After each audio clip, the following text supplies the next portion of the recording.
Buenas noches. Catherine Muñoz. Presente, profesora. Buenas tardes. Buenas tardes.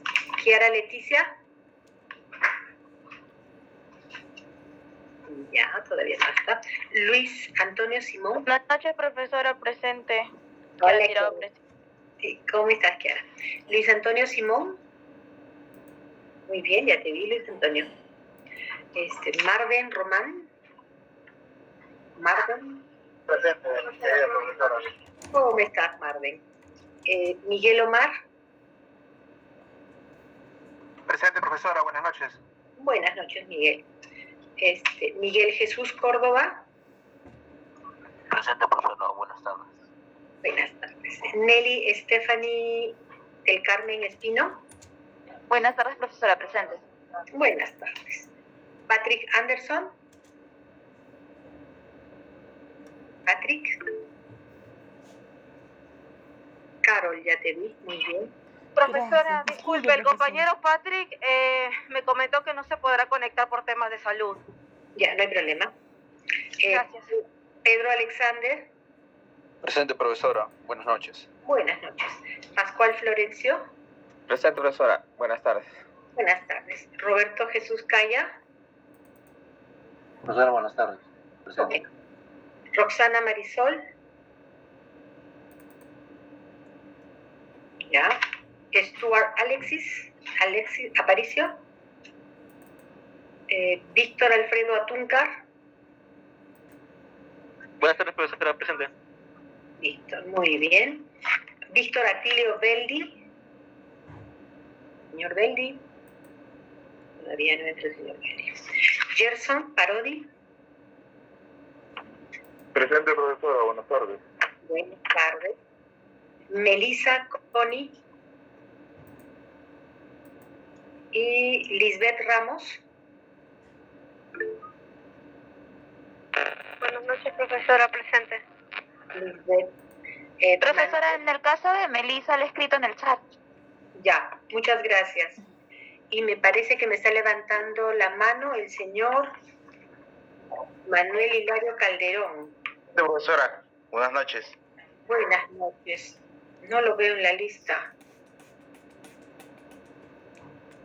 Ya, lo voy a anotar, ¿ya? Manuel Hilario.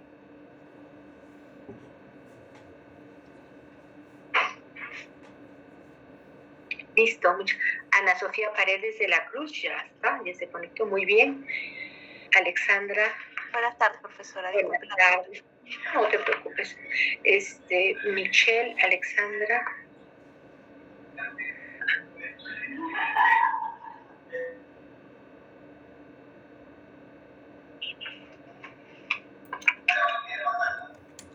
Voy a anotarte, Michelle, Alexandra. Perfecto, Alexandra. Ya está.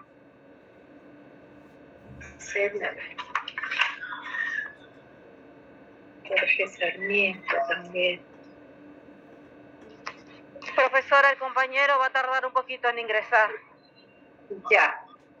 Pero me comentó que sí ingresa en un ratito. Gracias. Rocío Gutiérrez. Perfecto. Ya voy a tomar una pantalla de eso. Por favor, Nati, a las 8:10. Disculpe. César. Disculpe, profesora, buenas tardes. No me llamó, de repente he entrado recién, disculpe. Buenas tardes. Sí, no te preocupes, buenas tardes. Justo estoy, César Martín Campos, justo ya te marqué, porque como te vi con la manito levantada, ya te marqué. Muy amable, gracias, profesora. Listo. Justamente como un control, le pido a vuestra compañera que es delegada que tome pantallazos para poder tener la evidencia de los que están. El pantallazo siempre lo vamos a tomar a las 8:10 como un tema de tolerancia, porque siempre puede haber alguna demora, ¿no? Y para no perjudicarlos. Listo, chicos. Bueno, vamos a empezar. Les mandé el feedback del trabajo que presentaron. Muy bien, todos lo llenaron. Señorita, disculpe, no sí. me llamó Giacomo Vieira. Ya como te llamé temprano, pero no estabas, ya como... No estoy conectado, no le he escuchado, profesora. Listo, ya te registré. Gracias, Giacomo. Disculpe. No te preocupes. Y César, también puedes bajar la mano, ya te noté. Listo. Entonces, les mandé el feedback de vuestro trabajo a todos. ¿Alguien no ha recibido el feedback? Todos los trabajos que han sido presentados les he dado feedback. Listo. Ya, vamos a continuar la clase. Esta vez vamos a... ¿Ok? Por favor, ¿me confirman si es que me dicen si están viendo mi pantalla? Sí, profesora, se ve. Listo. Nos habíamos quedado en... Vamos a poner acá. Terminología. Ya. Vamos a continuar. Activo, evidencia, ya lo vimos. Gestión, interoperabilidad, mejora continua, ya lo vimos. Empezamos a ver. Vamos a repasar desde el documento electrónico y los metadatos, ¿no? El documento electrónico es una unidad básica estructurada de información. Por favor, quiero que presten atención para que les sea sencillo. Dense cuenta, es una unidad estructurada de información registrada, susceptible de ser generada, miren más, susceptible de ser generada, clasificada, gestionada, transmitida, procesada o conservada por una entidad de acuerdo a sus requisitos funcionales utilizando sistemas informáticos. Entonces, cuando hablamos de documento electrónico, la diferencia del documento tradicional es que este documento puede cumplir estos procesos, la clasificación, su transmisión, su proceso, utilizando sistemas informáticos. ¿Sí? Para que en algún examen venga el concepto, la diferencia, esto es lo que lo diferencia, ¿no? Que el documento electrónico es gestionado mediante sistemas. En el caso de los metadatos, es información estructurada o semiestructurada que permite la creación, que nazca el documento, la gestión y el uso de documentos a lo largo del tiempo, ¿no? Entre diferentes dominios. No se olviden, habíamos hablado que los metadatos es esa información que permite identificar al documento, ¿no? Y que permite identificar algunas características del documento, ¿no? Tenemos diferentes tipos de metadatos. Un documento tiene caracteres externos, tiene una forma, tiene una cadena, tiene cómo lo reproduzco, cuál es su formato, qué clase es, qué tipo, qué cantidad. O sea, eso es vinculado a la materialidad del documento. Cuando nosotros revisamos un documento, acá no sé si ven un documento que yo estoy, nosotros vamos a describir, mira, qué características tiene este documento, si es en papel. Y si es electrónico también, el documento va a tener caracteres externos. Pero también hay caracteres internos de un documento. Es quién lo produjo, por qué función vino ese documento, cuál es la fecha, de qué trata, qué contenido tiene, qué formalidad tiene, ¿no? Entonces, también hay algo importante que tenemos que conocer, es de que los documentos son producidos por alguien. Y en la normativa generalmente se utiliza el término organismo productor de documentos. Entonces, el organismo productor de documentos es aquel organismo, ¿no?, que en el cumplimiento de sus funciones genera un conjunto orgánico de documentos, ¿no? El organismo productor de documentos puede ser una entidad pública, puede ser una entidad privada, ¿no? Puede ser una persona. Pero el productor de documentos es aquella persona que en cumplimiento de alguna función, esa persona, organización, entidad, que en cumplimiento de alguna función determinada está generando documentos, ¿no? Y que eso finalmente va a ser recogido, copiado en un archivo. En la directiva de archivo, estos conceptos los he sacado de la última directiva archivística, que hace una separación, ¿no?, de que en los documentos hay el tipo documental, dice, ¿no? El tipo documental es el elemento básico de la serie, ¿no? Puede ser constituido por un solo documento o varios que formen un expediente. Acá lo que quiero que se les quede grabado, y seguramente lo van a estudiar más a fondo en el curso de organización, es de que no todos los documentos son iguales. Hay tipos simples en los cuales están formados por un solo, ¿no?, por un solo documento, un solo tipo, que sería, ejemplo, ¿no?, una carta, un oficio, un informe. Pero hay tipos que están compuestos por varios tipos documentales, integrados con un inicio y con un fin, tienen un objetivo común. Un ejemplo, una resolución de pensionista. Por ejemplo, todos nosotros somos vecinos y de repente algunos de nosotros tienen sus papás, sus papitos. El impuesto predial establece que hay un beneficio para pensionistas.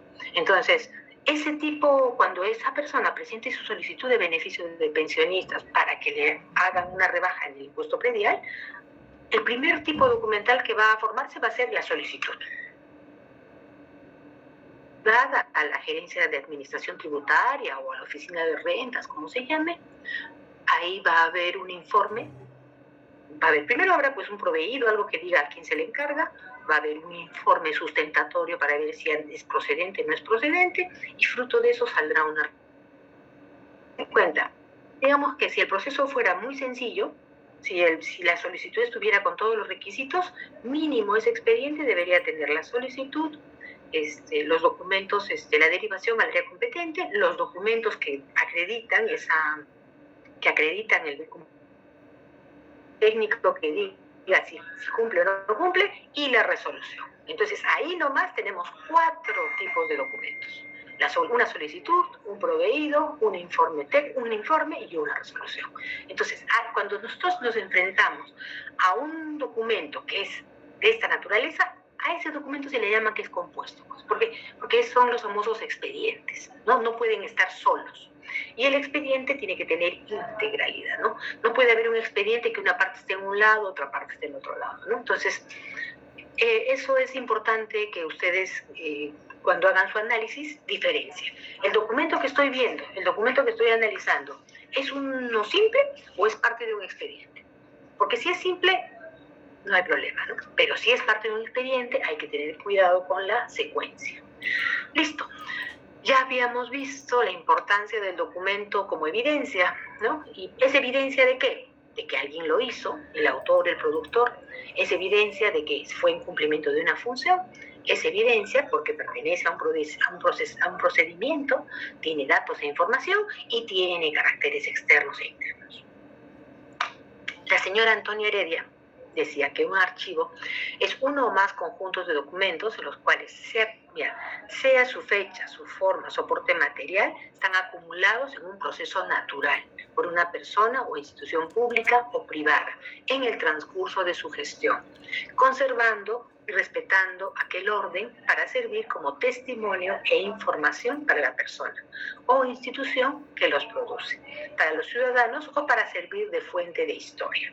Acá la señora Antonia Heredia hace una descripción del archivo de forma amplia. Y dense cuenta, nos trae algunos elementos, como dice, que lo hemos visto en clases pasadas, ¿no? Cualquier forma, cualquier soporte.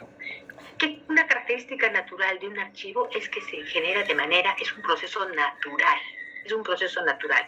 Y que el archivo puede ser una persona, por ejemplo, el archivo, imagínense, el archivo suyo, de ustedes, que a lo largo de su vida ustedes pueden armar un archivo, pueden tener su archivo personal, una institución pública o una institución privada, ¿no? En el transcurso de toda su vida, de toda su gestión, y que se conserva respetando aquel orden, ese famoso principio del orden original, cómo fue organizada esa información, ¿no? ¿Para qué? ¿Cómo fue organizada? ¿Para servir de qué? De testimonio, ¿no? De esa persona, de esa organización, de esa institución. Y con eso podemos servir y puede ser fuente de historia. Esa concepción de archivo ahora ha tenido también, dense cuenta, esto es como que nosotros como archiveros y gestores de información estamos organizando la información para que sirva de memoria, ¿verdad? Eso está bien, pero hoy hay que tener cuidado. Hoy, señores, con el tema de la digitalización y con el tema de que los documentos ahora son nativos digitales, los documentos también tienen datos. Entonces acá ya se está rompiendo un paradigma. Ese tema de que el archivo es memoria, por supuesto que sí, pero también el archivo, la gestión de documentos digitales nos permite gestionar datos. Nunca se olviden eso. Con documentos digitales, nosotros con un botón me pueden decir cuántos documentos ha presentado, un ejemplo, yo de mi entidad, cuántos documentos ha presentado el Ministerio de Educación, hago la consulta y voy a votar. Ranquéalo por años. ¿Qué tipo de documentos? La data. Entonces, hoy la digitalización de la gestión documental no solamente nos está permitiendo trabajar como un tema de conservación de memoria, sino también como un tema de gestión de información. ¿Para qué? Para la toma de decisiones. ¿Para qué? Para la gestión del conocimiento. Un ejemplo. Antiguamente, mi entidad, cuando se gestionaba documentos en soporte papel, todos tienen sus informes técnicos, ¿no? Hacen sus informes técnicos, todos los archivan. Cuando gestionas en digital, puedes gestionar con plantillas. En consecuencia, cuando tú pones informes, ya tienes un modelo. Entonces, sobre ese modelo, ya hay ¿qué estás haciendo si ya tienes un modelo? Ya estás estandarizando. Oye, mis informes van a ser de esta forma, con esta estructura. Y también puedes estandarizar, mira, ante estas preguntas, estas consultas, y puedes combinar. Entonces, cuando ya vas estandarizando, ya puedes generar conocimiento. ¿Por qué? Porque ya como tienes la data, tú puedes decir, oye, pero a ver, voy a consultar en el sistema. ¿Cuántos informes tengo de exclusión del catálogo respecto a este tema? Consultas y te va a botar la data. Entonces tú vas a poder comparar esa información que tienes contra varios contextos y tú vas a poder decir, mira, ya tengo un antecedente y construyes mejor. Eso es lo que pasa ahora. Imagínense eso hace unos años, cuando no se gestionaba en digital, cuando yo quería analizar un caso, ¿qué tenía que hacer? Voy a analizar mi caso y voy a buscar en el archivo papel algún caso, ¿no? Y de repente con un índice, en la metadata del archivo sí, pero es un tema físico, ¿no? Ahora, todo ese proceso de búsqueda, cuando hablamos en gestión digital, se achica, es más rápido. Entonces, la digitalización de la gestión documental es importante por la gestión que tiene, por el tema de la gestión de la información, ¿ya? ¿Qué más? También un tema que quiero que se les quede es el tema de las agrupaciones documentales, que ustedes ya hemos visto en el ejercicio que hemos hecho, que espero que les haya sido, ese ejercicio que les he hecho hacer, espero que les haya servido de reflexión. Y de esos vamos a tener varios, y van a ser uno seguido de otro. Y es para que ustedes vean cuál es el estado de esa entidad, ¿no? Entonces, tienen que conocer que las entidades tienen fondos. ¿Y qué cosa es un fondo? Es la totalidad de documentación producida y recibida de sus funciones o actividades. Un ejemplo. Me parece que yo tengo una alumna, me dijo que produce, tenía el fondo... Perdón, mi alumna de producción... Sí, profesora, buenas noches, Ana. Ya. Tiene el fondo del Ministerio de Producción, ¿verdad? Pero creo que tú has heredado un fondo cerrado, ¿verdad? Sí, del Ministerio de Pesquería, profesor. Pesquería, exactamente. Entonces, a eso me refiero, ¿no? Las entidades pueden tener su fondo, fruto de la reestructura de las entidades, pueden heredar fondos, ¿no? Entonces, esta entidad es su compañera, custodia documentación de lo que era el Ministerio de Pesquería y ahora se llama Ministerio de la Producción. Y no es que esa data se combine, no es que esos expedientes se combinen. Ese fondo ya está cerrado, pero lo custodia, ¿no? Ya, eso es hablando de fondo. Si nos vamos a la sección es cómo ese fondo se divide en subsecciones, ¿no? Se hace una división, se divide en secciones identificadas por la producción documental de una unidad, ¿no? O por una función. Es como yo segmento, ¿no? De mi fondo, cómo está segmentado. Y la serie documental es el conjunto de documentos y sucesión de tipos documentales que corresponden al mismo origen, sujeto productor, a una misma actividad administrativa regulada por un procedimiento. Estos conceptos los he sacado de las directivas que tiene la GENE. En términos sencillos, yo lo explicaría, yo siempre lo explico así. El fondo es todo el acervo documental de la entidad, ¿verdad? El fondo se divide en secciones. Generalmente yo identifico cómo funciona mi entidad y esas son mis secciones.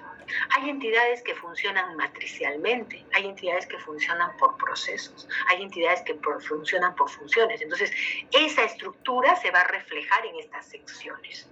Y dentro de las secciones, un tema importante es que ustedes analicen. Un ejemplo, su compañera del Ministerio de la Producción, ¿a qué área perteneces, por favor?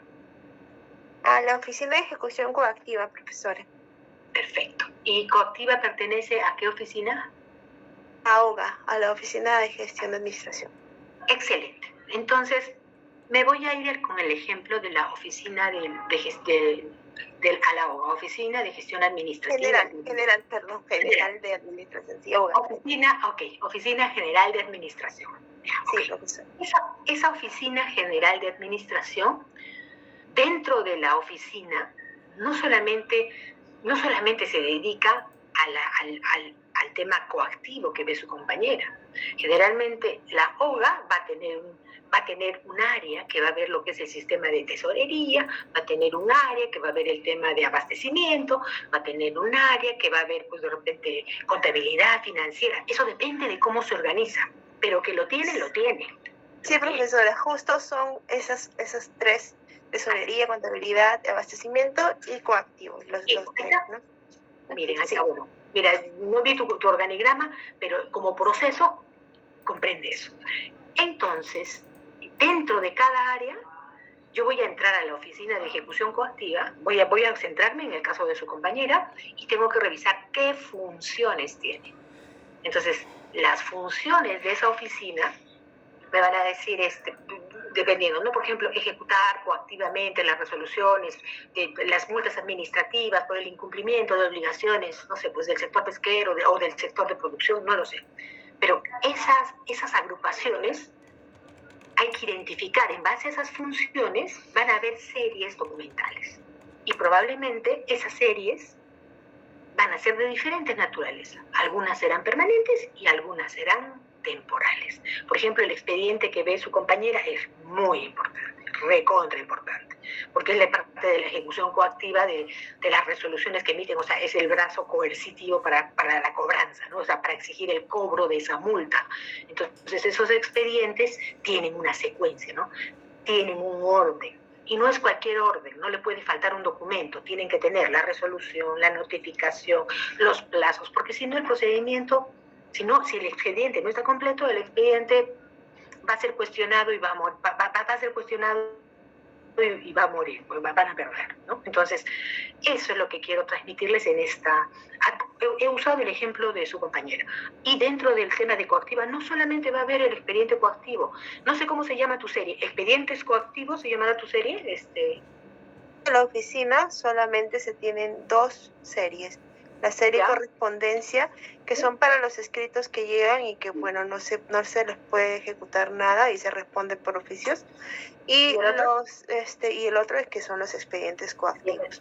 Que justo como usted dice, tenemos un índice dentro de cada expediente donde empezamos con la REC 1, con la cédula de notificación, con la impresión de la RENIEC, si es en caso una empresa, lo de la SUNAT, y el tema de las liquidaciones, y seguimos con la resolución 2, notificaciones, si es una suspensión, justo tal cual usted lo ha detallado, profesora. Qué bueno. Entonces, y qué lindo de que tengamos esta explicación teórica mía, sea acompañada de lo que la vida, la realidad, su compañera lo ratifica, ¿no? Porque así es en la vida real. Entonces, justamente en el caso de coactiva, es el expediente, ¿cómo les digo? La correspondencia es una serie temporal, es temporal, pero la serie de expedientes coactivos, esa sí es una serie, me imagino que la han valorado como serie permanente, ¿verdad? Porque es ejecución de dinero, puede cuestionar derechos. Sí. Permanente. ¿Cómo se llama? Antes, bueno, no estaba como permanente, pero ahora sí como permanente, porque nos asesoramos también con lo que es la oficina de sanciones y con la con la CONA, que es la comisión de de sanciones, porque es la segunda instancia, pues. Claro. Sanciones es la primera instancia y CONAS es la segunda instancia, y nosotros ya somos local. Claro, ahí está toda la... Sí, entonces como pertenecemos a un mismo proceso, las 3 áreas pues hemos visto por conveniente que sean expedientes permanentes, ¿no? Desde el inicio, que empieza con sanciones, hasta... Excelente. Muchísimas gracias. Entonces, miren, miren qué rico es el análisis archivístico, ¿no? Dense cuenta, eso hay que valorar bastante la carrera que ustedes están estudiando. El análisis archivístico, cómo es una entidad, cuál es su estructura, cómo son sus funciones, cómo son sus procesos, así como hemos conversado con su compañera, ¿no? ¿Qué es permanente, qué es temporal? O sea, si uno enfoca la nueva archivística, siempre ha sido una carrera muy técnica, pero en esta época a ese tecnicismo se agrega, se le suma la tecnología y eso la hace mucho más, como les digo, más dinámica, ¿no? Más dinámica, y también le obliga a tener que adaptarse. Un ejemplo, les doy un ejemplo. El expediente coactivo del caso de su compañera, en este momento, puede ser soporte papel. Puede ser soporte papel, pero en época de la pandemia quizá han tenido que combinar con actuaciones digitales y eso ya lo hace un expediente híbrido. Pero eso tiene que migrar a un expediente electrónico, nativo, digital. Y ahí les van a pedir a ustedes como archiveros, ¿cómo hago eso? ¿Cómo hago que mi serie, expedientes coactivos sea nativo digital? Mi inventario, y ahí, porque ahí no puede ir el ingeniero de sistemas solo, ¿no? Esos son los retos que tiene el archivista hoy en día, porque hoy en día ya no estamos gestionando puro papel, todos estamos en un proceso de transformación, ¿listo? Entonces, para esta clase ya hemos cerrado ese tema, habíamos visto, les voy a dar les voy a mostrar lo que dice el modelo, o sea, la ley de la OEA, un modelo interamericano sobre gestión documental, que hace como que pautas de la gestión documental. Entonces, lo voy a pasar, el día de mañana vamos a desarrollar la guía de aplicación. Ahora les voy a mostrar el contenido y mañana les voy a dar la guía y para el miércoles les voy a dar una tareita en base a lo que vamos a hablar mañana, ¿ya? Entonces, en líneas generales lo que dice el modelo, miren, de que la gestión documental en las entidades tiene que tener una política de gestión de documentos, tiene que tener un liderazgo que lidere este proceso, tiene que haber identificado sus procesos de gestión documental y tenemos que hacer que la identificación y desarrolla, ¿no?, el proceso de identificación archivística, ¿no? Es esa identificación, lo que hemos hecho hace un rato con su compañera, ¿no? Estos documentos, ¿a qué función pertenecen? ¿No? ¿Qué tipo de es un expediente? Identificando, ¿no? ¿Por qué tipo de documento se genera por esta función? Es un trabajo de identificación. Es la clasificación documental, ¿no? Es mirar la organización y poder ver, mira, esta organización tiene estas funciones y en mérito a estas funciones, ¿qué tipo de documentos se está emitiendo? Y de este tipo de documentos, ¿cuáles son tipos simples? ¿Cuáles son tipos compuestos? Cada entidad debe de tener su cuadro de clasificación de documentos, ¿no? En el checklist que hemos hecho en el taller, ahí había una pregunta vinculada al cuadro de clasificación de documentos, ¿no? Y la descripción de documentos, ¿no? ¿Qué cosa es la descripción? La descripción es eso que yo describo, pues, los caracteres externos del documento, cómo es el documento externamente, y esa descripción interna, lo que vimos hace un momento en la exposición. Si es interna, de cuál es el organismo productor, cuál es la materia, cuál es la función, y si son características externos, en qué tipo de soporte está, es papel, es digital, etc. Entonces, este tema lo vamos a hacer con un ejercicio mañana y pasado.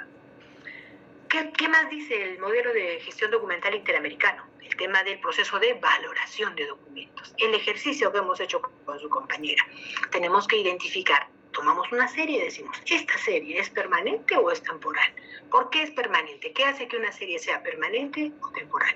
Recuerde, si es temporal, ese documento va a tener una vida y luego va a ser eliminado. Entonces, si hay una mala valoración, podemos perjudicar derechos de las personas. Entonces, eso es muy delicado, ¿no? El tema de la transferencia de documentos también, el modelo habla del proceso de transferencia, de los inventarios, de la necesidad de que haya esa trazabilidad, esa identificar la importancia de los inventarios, el tema de la eliminación de documentos cuando cumple su ciclo, Y también desarrolla el tema del acceso a la información. Esta ley dice, oye, los documentos públicos tenemos que permitir el acceso. Y para eso hay que analizar la naturaleza del documento. No todos los documentos son de acceso público. Entonces ahí hay que tener en cuenta, en el modelo peruano hay restricciones de aquellos documentos que no son públicos. Y también dice que hay el proceso de gestión de solicitudes de acceso a la información. Ese es un proceso que está presente en todas las entidades y es que los ciudadanos pueden pedir sin motivo, sin explicar el motivo, pueden pedir la copia de los documentos de naturaleza pública que la entidad genere. Entonces el modelo dice, no, hay que generar canales para atender este tipo de pedidos, pero también establece la necesidad de las restricciones y el control de acceso. Entonces, esta ley les voy a pasar a través de Natalia, la ley, para que ustedes les sirva como un checklist en el análisis que ustedes hagan, ¿no? Porque da la pauta, ¿no? Esto es como un checklist, a ver, de lo que debe de tener la entidad, ¿no? Entonces, por ejemplo, el acceso a los documentos sí tengo. ¿Controlas la accesibilidad? ¿Controlas las restricciones? Sí. ¿Cómo restringes el acceso y los controles? O sea, ¿cómo evitas que personas no autorizadas accedan a la información? Seguridad de la documentación, ¿cómo gestionas los datos personales? Ahí hay que tener mucho cuidado, ¿no? Los datos personales son esos datos de las personas que están vinculados. Los datos personales, hay temas sensibles como la salud, ¿no? Las convicciones políticas, temas sindicales. Hay temas que son sensibles, preferencias sexuales, etc. Hay temas que no pueden ser difundidos. Gestión documental es que nosotros en la gestión de estos documentos nos vamos a enfrentar frente a documentos que tengan un tipo de seguridad diferente, ¿no? ¿Qué más? Los derechos ARCO. En la ley del modelo establece los derechos ARCO. Documentos, cuando gestionas datos personales, cuando las personas, los organismos públicos y los organismos privados recopilan datos, por ejemplo, recopilan tu nombre, tu DNI, tu dirección, tu teléfono, tu correo electrónico, te piden una serie de datos, ahí te dicen, ¿no? Aprueba la política, tú con la autorización ya les estás dando permiso para una serie de medidas. Entonces, a veces hay que detenernos un ratito y leer cuál es su política de privacidad de datos. Porque a veces, sin querer, sobre todo en el tema electrónico, estamos autorizando a que nos manden publicidad, a que recolecten nuestros datos, a que compartan nuestra información, y eso no está permitido, ¿no? O sea, hay restricciones. No sé si se acuerdan el caso de Google, que fue sancionado, ¿no? Porque compartió información que fue utilizada para otros fines, ¿no? Entonces, en los datos personales, nosotros les damos datos personales, nuestros datos, para cumplir un trámite. Y eso debe ser usado solo para esos trámites. Listo. También en el modelo habla de la seguridad de la información. Muchos de ustedes han debido de escuchar hablar del sistema del ISO, del tema. ¿Qué cosa ve la seguridad de la información? Sencillo, 3 cositas. Cuidar la integridad del documento, que no sea modificado.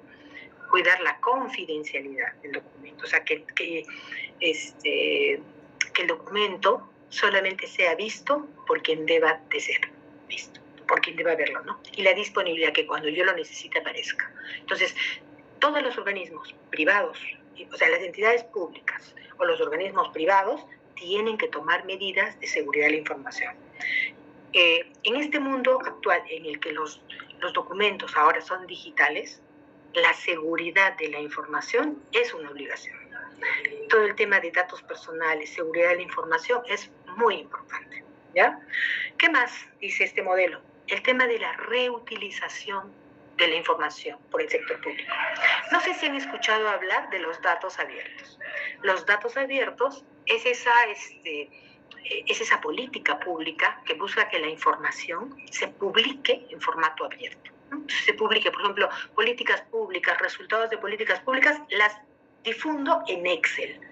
¿Para qué? Para que la gente pueda descargar información, hacer cruce y poder verificar la información, ¿no? Entonces, ¿eso qué ayuda? A que haya más conocimiento, ¿no?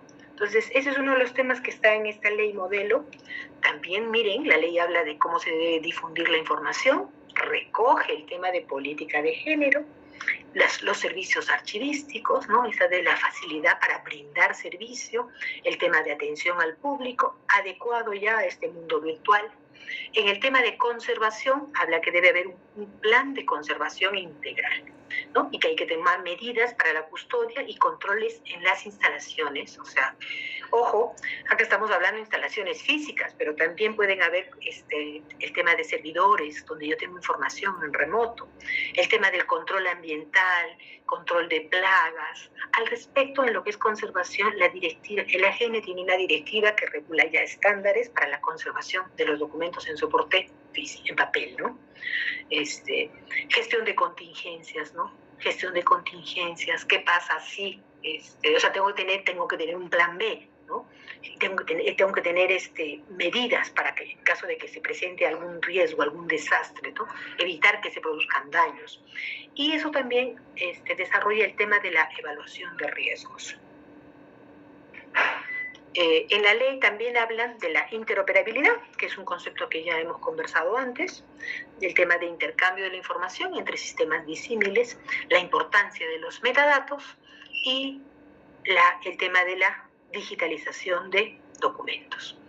A nivel interno, la ley del modelo interamericano de la OEA establece cómo debe de actuar la alta dirección para una gestión documental eficiente, ¿no? O sea, no va a haber una buena gestión documental si desde la alta dirección no hay la fuerza y la voluntad política de decir este tema se debe de ejecutar, ¿no? Cómo se debe de hacer, o sea, el apoyo que se necesita, el respaldo para adoptar medidas, eso es muy importante. El rol de los mandos intermedios y el rol del técnico de archivo, ¿no? La importancia del plan de comunicación de las medidas, esto está muy vinculado al tema de gestión del cambio, ¿no? Cómo comunico, cuando voy a hacer, imagínense, cuando voy a cambiar de soporte papel a soporte digital, tengo que hacer un plan, tengo que hacer una gestión del cambio, porque de lo contrario, hay gente que de repente se va a resistir, no le va a gustar, no se va a sentir cómodo, de repente no saben, entonces necesitan capacitación. Entonces la gestión es el cambio de una situación en la que estamos a una situación deseada, va a generar tensiones. No es sencillo. En ningún caso es sencillo. Entonces se necesita tener un plan de comunicación, concientizar al equipo, capacitar, etc. Esos son los temas, hasta ahí llega la ley. Y el día de mañana seguimos con el contenido de la guía y luego les voy a dar, para el miércoles vamos a tener un tallercito respecto a este tema. No sé si sobre esto que hemos visto tienen algún comentario.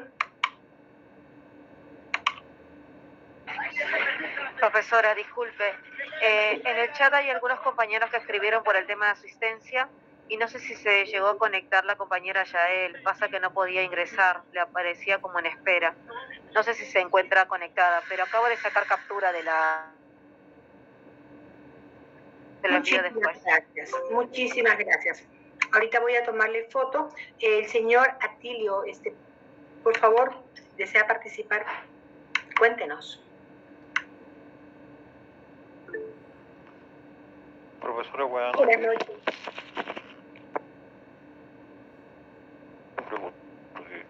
Me he conectado tarde por motivos de trabajo. Profesora, disculpe usted. No se preocupe. Y lo segundo es que sí, efectivamente, profesora, en la elaboración de la valorización de los documentos intervienen todos los archivos de gestión directa, el archivo central, ¿no? La factura, ¿no? Pues tiene eso. El área de asesoría, porque aunque no está vinculado directamente, pues está parte fundamental. También interviene pues la alta dirección, el entorno más alto, ¿no? Que está tan más alto que nuestros archivos. Sabemos que en un momento u otro apareció también documentario, que definitivamente debe ser más por debajo del archivo. Para mí, sigo insistiendo en eso, siempre va a ser mi refutación a eso, profesora, porque no sé de qué momento apareció también documentario y si eso se ponderó en los archivos sin tener referencia con el Ministerio de Educación. Usted sabrá que la nueva pero responsable de también documentario es una persona que no tiene ningún conocimiento. Y eso hace, profesora, que a veces no funcione bien nuestros archivos, ¿no? Pese que existe una disposición normativa en función de que se sanciona se va a sancionar, ¿no?, a los responsables cuando no se encuentren, ¿no?, personas responsables en la determinada área correspondiente a los archivos. Tenemos un punto a favor para trabajar en eso, ¿no? Pero nuestros funcionarios pues desconocen eso, no apoyan eso, y eso es lo que trae consigo muchas deficiencias en la gestión documental, que es muy importante, juntamente va de la mano con la gestión pública, profesora. Esa era mi acotación y a su vez, profesora, como presente como alumno. Muchas gracias. Quiero aprovechar la intervención del señor Beldi. Efectivamente, cuando yo he hablado de la valoración, y estamos haciendo ese análisis, el proceso de valoración, si estuviéramos en el proceso, conforme señala el señor Beldi, es un proceso, ¿no? Cuando se hace el programa de control de documentos de archivo, hay un levantamiento inicial de las fichas, cada órgano productor hace su análisis de la serie y hace una propuesta, pero esta propuesta pasa con una asistencia técnica del archivo central. Entonces, una vez que hay una propuesta, esta propuesta se eleva al comité de evaluación de documentos. Y en el comité de evaluación de documentos, como señala el señor Beldi, está el área legal, el asesor jurídico, está el jefe, el responsable del archivo central, el que es el funcionario responsable, y está el órgano productor. Entonces, es una evaluación en ese, o sea, de todo ese levantamiento que se ha hecho hay una propuesta y se hace un acta. Entonces, pasa por varios filtros. Antiguamente, para aprobar el PCD se llamaba antes, incluso pasaba a opinión de la AGN, pero como este proceso ha sido, pues, no todos tienen PCD aprobado, la última normativa señala que el archivo, el AGN ya no da opinión favorable, pero sí puedes elevar el PCD en consulta, ¿no? En mi caso, yo soy miembro del SET, señor Beldi. Entonces, yo he aprobado el PCD y también he aprobado el PCDA. Es gracioso porque he vivido la primera etapa con el AGN, cuando el AGN opinaba, y era bien interesante porque había que sustentar el proceso. Y en esta segunda etapa, en la cual ya el AGN solamente emite una opinión consultiva, ya es pues a través de documentos, ¿no? Pero en todo caso, muchas gracias por su precisión, porque ustedes, alumnos, no crean que la valoración pues es un proceso así rapidito, ¿no? Es un proceso analítico, es un proceso así y esto está normado en una directiva. Natalie, ¿quieres hacer un comentario? Profesora, disculpe, es que tenemos que ir a la otra clase. Disculpe. Acabamos. Entonces, hasta el día de mañana. Muchas gracias. Profesora, hasta luego. Buenas noches, profesora. Hasta mañana. Dios la bendiga.